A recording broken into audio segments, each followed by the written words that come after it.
Welcome back to The Inspired Entrepreneur with Heather Hope.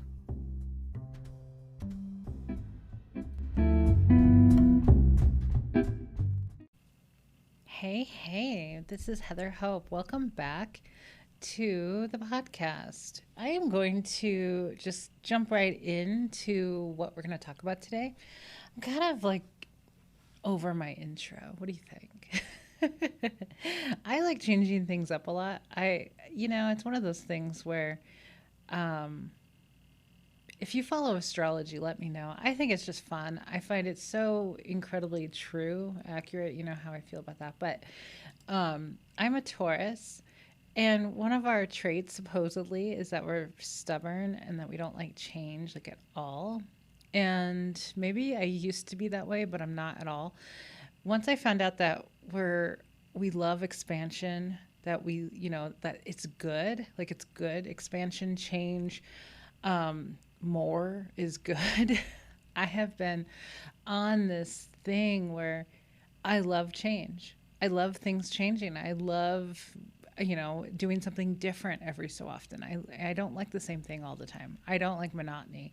I don't like the same schedule every day. I just get very bored and I don't like boredom. So, so I'm all for changing things up, like only, a month in, no problem, no worries. Okay, so welcome back. My name's Heather Hope. I'm a Law of Attraction business coach, and I am going through the days of my book, The Inspired Entrepreneur. It's 366 days of inspiration for the entrepreneur, for the business owner. I work with those people, those special people out there who are business owners, who are self-employed, who are actors and TV personalities and chefs and restaurant owners and real estate agents and online coaches, like you name it. If you're self-employed building a business and you love the law of attraction, this is what I do. So I help my clients bridge that gap of the law of attraction and their business, how to actually implement all of this stuff into their business so they don't have to work so much, so they can like really relax and allow success to come to them instead of doing that whole stupid grind and hustle and work your butt off type of mentality. We don't do that here. We follow inspiration, we have fun, we have ease, and we just feel good. We're happy and living life and loving life. That's what we're doing. That's what I'm doing. And that's what I help my clients do, to really get out of that grind and that whole thinking they have to work really hard to get anywhere. That's just not true. So let's jump into it. Today is September 29th. I'm recording this on the 28th, on Sunday. I am preparing for our trip. We're going to Mexico on the 1st of October. So I'm like trying to catch up, trying to get everything until like October 10th. We'll be back on the 8th, but I want to get till the 10th done. And then we don't have to do any of this while we're gone, because I really want to have a vacation. And so you know how when you're an entrepreneur, when you're a business owner, especially online, like the great thing is that you can bring your business anywhere. But the bad thing is you can bring your business everywhere, and that you don't always get time off because you can do your business anywhere. So I remember a couple of weeks ago, I just sat with my husband. I'm like, how about if we actually have a vacation where all of this is scheduled out, everything's completed. I just show up here and there, right? I scheduled it in between a week that works with the academy, with my monthly membership academy. So we can actually enjoy. Like Mexico is kind of cool. I mean, I've kind of been there for like a couple of hours once. He spent many times in Mexico while he was growing up and into his adulthood.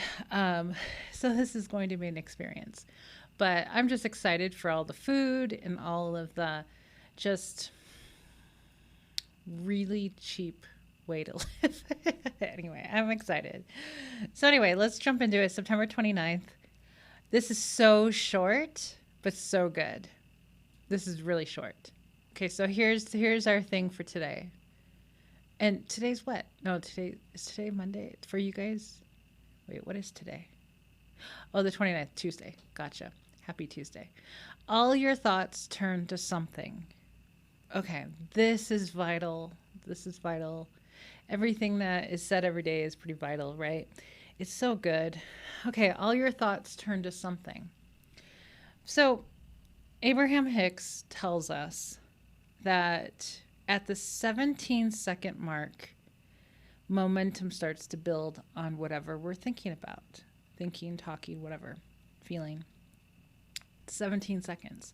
So if you are thinking about something tragic, something you do not want to manifest, you have 16 seconds before it turns into something. Did you catch that? You have 16 seconds. That's what they say Esther says when she's got something to say to somebody that's not so positive or to talk about or vent. She's like, I only have 16 seconds to talk about this, and that's it. Like, be that aware. That's all I'm asking. That's all I'm doing with myself, is being very aware, not vigilant. Sometimes I am super vigilant because of how majority of my life has been really hard and really depressing and a lot of drama and crap. And I don't live like that anymore. So because I'm very aware of what I'm thinking now, I think thoughts on purpose. I get rid of thoughts pretty quickly. I don't go there anymore. I'm just aware of where my thoughts are going now. So you have 16 seconds, people, to talk about anything that you do not want to manifest. Because at that 17-second mark, you know what happens? Something happens. And typically what happens, well, always what happens, at the 17-second mark, you attract another thought very similar to that thought, because you're in that vibrational vicinity of whatever that topic is, that vibration, that thought. You're going to attract another thing. So this is where, okay, this is why venting feels like it is helping. I get it completely. I was a therapist. I was all into venting. I vented for hours myself. Ugh. And it felt good, right? It feels kind of good to vent. Abraham tells us it's because there's momentum. Anytime there's momentum, it feels good, whether it's good or bad. So this is why we have to be aware of what is the subject that we're talking about? What are we focused on? Is it literally something you want to physically manifest in your life? Keep talking about it. If it's something that you do not want to ever happen or happen again, stop talking. Just stop talking. It's really not that hard. It's really not that hard. It takes practice to just completely shush. Shush. I have caught myself so many times and I just stop talking. Or I stop talking a lot faster, a lot quicker. I stop than I used to. And sometimes I just don't stop at all. I have those moments where it's hard to get off this subject. But it's not like the worst thing in the world to talk about. You know what I mean? So every single thought will turn to something, because typically our thoughts last for more than 16 seconds, right? 16 seconds is not very much time. So at the 17-second mark, you attract another thought just like that. Very similar like that, right? And then again, at this another 17-second mark, another one. And they say at the 68-second mark, there's some really good momentum going on that subject. Crazy, right? So all I'm asking is just be more aware of what you're thinking about. And ask yourself once in a while, do I want to manifest more of this? Oh, hell no. Then jump to another subject. Go do something else. Like literally take your thought, your mind, and put it on something else completely benign. Completely does not matter in this world if I manifest more of that. Okay, so let's talk about subjects that you really want to manifest. So let's jump from somewhere to somewhere else. So some of the things, one major thing, and this is something I do every day, is I put my attention, my thoughts on things that I like or love very much. So I do this in the morning, most mornings. And the days that I really focus on this, I have fantastic days. So I will wake up and maybe open my eyes or whatever, close them back up. And I'm like, oh, I love my bed. I love my pillows. I'm really basking in the morning. I love my puppy, especially if he's laying next to me. I love my dog. I love my husband. I'm just thinking these things that are very consistent for me. Don't think of things that, like, if your husband irritates you, you may not want to think about him all the time. You know what I mean? Mine doesn't. So, because I focus on the things that I absolutely love about him. Of course, there's a list of things that I don't like. They're so minimal compared to previous relationships. So it's not that big of a deal. And if I'm in the vortex, none of that matters. Literally none of those things matter when I'm in the vortex because they're so little. That the big things about him just are huge. They're good. They're just so amazing. So same with my dog. Like animals, they're a pain in the butt, right? Sometimes. But none of that really matters. When you're in a really good mood in the vortex, right? None of that matters. Like literally none of it matters. When things really bother you, you're not in the vortex. That's a really great indicator. That's a great indicator. Like if I go in the kitchen and I get really annoyed with the condition of it because it could be cleaner and I would love it to be cleaner. It's not a mess. I used to live in a disaster of a kitchen long ago. But now it's not, but it's still totally not up to my standards right now. But if I really care about how dirty it is, I'm really not in the vortex, because when I'm in the vortex and I walk in the kitchen, I don't even notice any of it. If I do notice it, I don't care. It's literally the last thing on my mind. I'm in a good mood. I'm happy.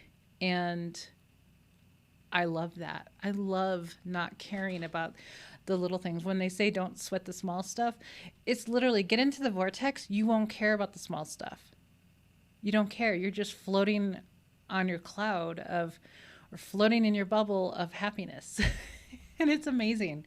So it's a huge indicator when you're like walking through a room or your house or whatever, and there's a mess or something, and you get really upset. You're so not in the vortex. It's just not worth it. Okay, so remember, all your thoughts turn to something. Not to scare you, even though I think that helps. I think it's helpful to really understand this and be kind of scared for a minute. Of like, oh Jesus, all the things I think about, yes. All the things you watch. I used to watch a lot of crime stuff. I used to watch all this stuff. I don't watch any of it anymore. If anything pops up anywhere that is anything to do with law enforcement or crime or anything, like I don't want it in my vibration whatsoever. Isn't that funny? But it's such an attraction for such a huge amount of people, because I used to be one of them. Like Law and Order SVU, right? Terrible show to watch. But it's been going on for, 20-something seasons, and I used to watch it. I used to record it. I used to, no way, Jose, am I going to watch that show anymore. Any of those shows, none of them. Because anything you watch, it does not matter if it's fictional or not. I mean, a lot of this is true crime, right? And totally possible and has happened. I'm not putting any of that in my vibration. I would rather not watch TV than put anything dangerous or anything like that in my vibration. Do I sound extreme? Yes, I do. And I don't care because I'm much happier now. So just some thoughts to be aware of. That's all. Awareness is really an amazing thing. Don't get scared. Just become aware of where your attention is and where your thoughts are, because all thoughts turn to something. Okay, guys, have an amazing rest of your day, and I will be back tomorrow. Bye-bye.